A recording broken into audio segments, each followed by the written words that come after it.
ہوئی ہے، لیکن اس کا آخری ٹکڑا جو ہے وہ مختلف ہے، وَكَفَى بِاللَّهِ شَهِيدًا کے الفاظ کے ساتھ وارد ہوا ہے، لیکن پہلا حصہ جوں کا توں ہے، هُوَ الَّذِي أَرْسَلَ رَسُولَهُ بِالْهُدَى وَدِينِ الْحَقِّ لِيُظْهِرَهُ عَلَى الدِّينِ كُلِّهِ، وہی اللہ جس نے بھیجا اپنے رسول صلی اللہ علیہ وسلم کو قرآن مجید اور دین اسلام دے کر، تاکہ وہ دین اسلام کو کل نظام زندگی پر غالب کرتے ہیں۔ اور نبی اکرم صلی اللہ علیہ وسلم کی پوری سیرت کو آپ پڑھ جائیں، ایک نظر میں پڑھیں گے تب بھی آپ کو اندازہ ہو جائے گا کہ واقعی حضور صلی اللہ علیہ وسلم کی ساری زندگی کا مشن یہی تھا۔ آپ کو بڑے اپوزٹ ایک دوسرے کے کام ملیں گے رسول اللہ صلی اللہ علیہ وسلم کی سیرت میں، کہ آپ نے میثاق مدینہ یہودیوں کے ساتھ کیا بھی، لیکن جب انہوں نے اس معاہدے کو توڑا تو ایک ایک کر کے ان قبائل کے ساتھ نبی اکرم صلی اللہ علیہ وسلم نے بہت سخت معاملہ بھی فرمایا۔ ایک قبیلے کے ساتھ تو بہت ہی سخت کیا، دوسروں کے ساتھ ذرا نرمی ہوئی۔ اسی طرح قریش کے ساتھ آپ نے صلح حدیبیہ کی معاہدہ کر لیا، نو وار پیکٹ، 10 سال کے لیے، لیکن جب 1 سال کے بعد خود ہی انہوں نے معاہدہ توڑ دیا اور اس کا زبان سے اعلان بھی کر دیا ابو سفیان نے کہ جاؤ ہم نے معاہدہ توڑ دیا، ہمارا کوئی معاہدہ نہیں۔ اس کے بعد انہیں احساس ہوا قریش کو کہ ہم سے تو بلنڈر ہو گیا ہے، اب ہم اس پوزیشن میں نہیں ہیں کہ ہم اللہ کے رسول سے لڑ سکیں، لہذا ابو سفیان چل کر آئے ہیں مدینہ منورہ منتیں کرنے کے لیے، کسی نے بات بھی نہیں سنی ان کی۔ 1 سال کے اندر یعنی یہ اتنی بڑی چینج کیسے آئی؟ اگر تو آپ نبی اکرم صلی اللہ علیہ وسلم کو اپنے حساب کتاب سے بس کسی اپنی مرضی کی ایک پوزیشن میں رکھ کر وہی کو ثابت کریں گے، یعنی آپ کا ایک تصور ہے کہ انسان کو سافٹ ہونا چاہیے، تو آپ کو ایک واقعہ حضور صلی اللہ علیہ وسلم کی زندگی کا بڑا سافٹ نظر آیا، تو آپ نہ دیکھیں حضور صلی اللہ علیہ وسلم کتنے سافٹ تھے، دشمنوں کے ساتھ بھی معاہدہ کرنے کو تیار تھے، لیکن 1 سال کے بعد آپ کی وہی سافٹنیٹ انتہائی سیویئرنیس میں بدل گئی، سیویرٹی میں بدل گئی،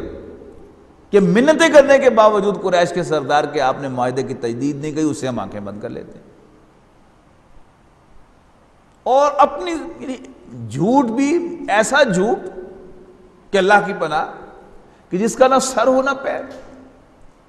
کہے چلے جائیں گے، کہے چلے جائیں گے، لکھے چلے جائیں گے، لکھے چلے جائیں گے کہ اسلام کے اندر کہیں سختی نہیں ہے، اسلام کے اندر تو ریجیڈیٹی ہے ہی نہیں، اسلام تو بڑا کمپرومائزنگ ہے، یہ بڑا سافٹ ہے، ہم کوشش کر رہے ہیں کہ اس کا امیج درست ہو جائے تاکہ اسلام کا صحیح امیج ہم پیش کر سکیں۔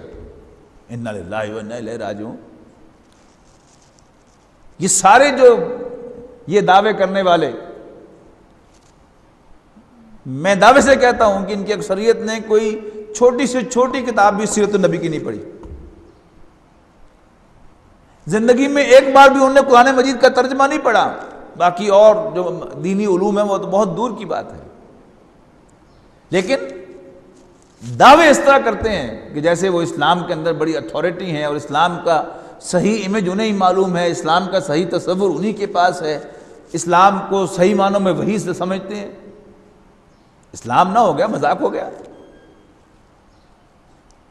حالانکہ حضور صلی اللہ علیہ وسلم کی سیرت کا اگر ہم جائزہ لیں تو حضور صلی اللہ علیہ وسلم کی سیرت ایک گول اپنے سامنے لیے ہوئے، اور وہ گول کیا ہے؟ اللہ کے دین کو غالب کرنا، اللہ کے دین کی حکمرانی کو قائم کرنا۔ مدینہ منورہ میں رسول اللہ صلی اللہ علیہ وسلم کی تشریف آوری کو قرآن مجید دین کا قیام نہیں کہتا۔ یہ ذرا اہم نقطہ ہے، غور سے سنیے گا اس کو،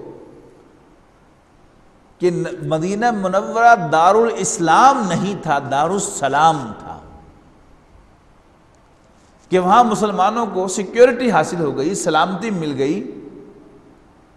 حضور صلی اللہ علیہ وسلم کو اپنی ذاتی حیثیت میں مدینہ منورہ کی ریاست کا سربراہ مان لیا گیا، لیکن وہاں پر اسلام کا نفاذ تو نہیں ہوا تھا، اسلام کا غلبہ تو اس کو قرار نہیں دیا گیا، بلکہ ہم بڑی عجیب چیزیں وہاں پر دیکھتے ہیں کہ وہ کون سی ریاست ہوتی ہے کہ جو لوگوں کو الاؤ کرتی ہے کہ تم اپنے فیصلے جو ہے چاہو تو ہم سے کروا لو اور چاہو تو آپ آپس میں فیصلے کر لو، فوجداری معاملات کے بھی۔ It never happens. ایسا ہی تھا مدینہ منورہ میں، یعنی کوئی چاہے تو یہودیوں کی عدالت میں جا کر فیصلہ کرا لے اور کوئی چاہے تو حضور صلی اللہ علیہ وسلم کے پاس آ کر فیصلہ کروا لے، تھا نا وہاں پر۔ That was the practice. کوئی مسلمان بھی ان کے پاس ان کے کورٹ میں جا کر ریٹ دائر کر سکتا تھا اور کوئی یہودی بھی آ کر حضور صلی اللہ علیہ وسلم کے پاس آ کے ریٹ دائر کر سکتا تھا۔ یعنی آپ ذاتی حیثیت میں ایک مقام کے حامل تھے، لیکن آپ کی official head of the state کی حیثیت یا وہاں پر اسلامی ریاست کے اعتبار سے آپ کی یہ حیثیت کہ آپ تمام معاملات کو گورن کرنے والے ہوں، وہ حیثیت آپ کی نہیں تھی۔ ایک چیز تھی کہ جب بھی قبائل کے درمیان کوئی معاملہ ہوگا تو اس میں سے آخری فیصلہ رسول اللہ صلی اللہ علیہ وسلم کا ہوگا، اور اس کے بغیر کوئی چارہ کار بھی نہیں تھا، اس لیے کہ ہر فرد جو ہے وہ کسی قبیلے کا فرد تھا۔ کسی فرد کو تو آپ کو یا کوئی باڈی تو آپ کو بنانی ہی پڑے گی اگر آپ کو معاہدہ کر رہے ہیں، کوئی کانفیڈریشن بنا رہے ہیں کہ ڈسپیوٹس کا فیصلہ کیسے ہوگا، اور وہ حضور صلی اللہ علیہ وسلم کی حیثیت۔ لیکن جب مکہ فتح ہوا ہے تو اسی وقت قرآن مجید نے کہا ہے کہ وَجَاءَ الْحَقُّ وَزَهَقَ الْبَاطِلُ، حق آ گیا اور باطل نابود ہو گیا، اس کا وجود ختم ہو گیا۔ نبی اکرم صلی اللہ علیہ وسلم نے بھی اسی وقت خلافت کی بیعت لی ہے کہ ہاں اب اللہ کا دین غالب ہو گیا ہے، اب آپ کی حیثیت جو ہے اس زمین پر اللہ کے خلیفہ کی۔ رسول تو تھے ہی آپ پہلے سے۔ تو رسول اللہ صلی اللہ علیہ وسلم کی جد و جہد کو اگر آپ ایک اور اینگل سے بھی دیکھیں گے کہ ایک تو آپ کے پیش نظر اللہ کے دین کا غلبہ تھا، نمبر دو آپ کا ٹارگٹ جو تھا وہ مکہ ہی تھا، یعنی مدینے کو آپ نے ایز این الٹرنیٹ بیس استعمال کیا ہے، وہاں آپ نے بینیفٹ لیا ہے کہ آپ اس جگہ پر سیٹل ہو گئے اور آپ کو کچھ اختیارات حاصل ہو گئے، آپ بڑی آرام سے بڑی آسانی سے اب باہر نکل کر قریش کو چیلنج کرنے کی پوزیشن میں تھے، اور آپ نے چیلنج کیا دو اعتبارات سے، ایسی مہمات بھیجی جن میں سے 4 میں آپ خود بھی شریک ہوئے کہ جن کا مقصد قریش کو پریشان کرنا تھا دو اعتبارات سے۔ معاشی اعتبار سے ان کو پریشان کرنا کہ تمہارے تجارتی راستے ہماری دسترس میں ہیں، ہم کسی وقت بھی ان کو انٹرسیپٹ کر سکتے ہیں، ہوشیار ہو جاؤ۔ اور قریش کو پولیٹیکلی آئسولیٹ کرنا کہ مختلف قبائل کی طرف دوستی کا ہاتھ بڑھانا کہ تم ہمارے الائز بن جاؤ، الائی نہیں بنتے تو نیوٹرل ہونے کا معاہدہ کر لو کہ ہمارے اور قریش کے درمیان اگر کوئی جنگ ہوگی تو تم نیوٹرل رہو گے۔ یہ بہت بڑا موو تھا رسول اللہ صلی اللہ علیہ وسلم کا، اسٹیٹسمین شپ آپ کی ثابت ہوئی، دنیا نے مانا کہ آپ جیسا اسٹیٹسمین کو پیدا نہیں ہوا۔ لیکن آپ کی ساری جد و جہد کا ٹارگٹ مکہ ہی رہا۔ یہ بھی بہت اہم بات ہے رسول اللہ صلی اللہ علیہ وسلم کی سیرت میں کہ آپ پر اصل ذمہ داری اللہ کے دین کو قائم کرنے کی اپنی ہوم لینڈ میں ہے، جہاں آپ پیدا ہوئے ہیں، جہاں آپ رہتے ہیں، جہاں سے آپ بینیفٹس لیتے ہیں، تو آپ کا سب سے پہلا حق بھی اسی سرزمین کا ہے، اسی ملک کا ہے کہ آپ وہاں پر اللہ کے دین کو قائم کرنے کی جد و جہد کریں۔ بہرحال یہ تو ایک ضمنی نقطہ تھا۔ بہرحال میں عرض کر رہا تھا کہ رسول اللہ صلی اللہ علیہ وسلم کی سیرت کا اگر آپ مطالعہ کریں گے تو اس میں سے صاف آپ کو نظر آ جائے گا کہ آپ کی ساری جد و جہد کا ٹارگٹ جو تھا مکہ مکرمہ تھا، اور وہاں پر اللہ کے دین کا قیام آپ کے پیش نظر تھا۔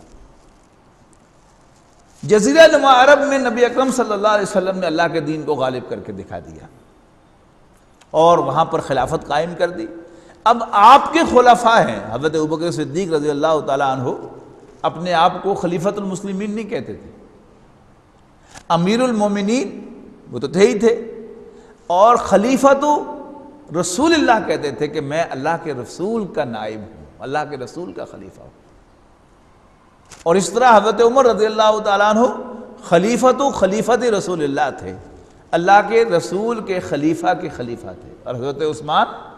اللہ کے رسول کے خلیفہ تھے، اور حضرت علی رضی اللہ تعالیٰ عنہ اللہ کے رسول کے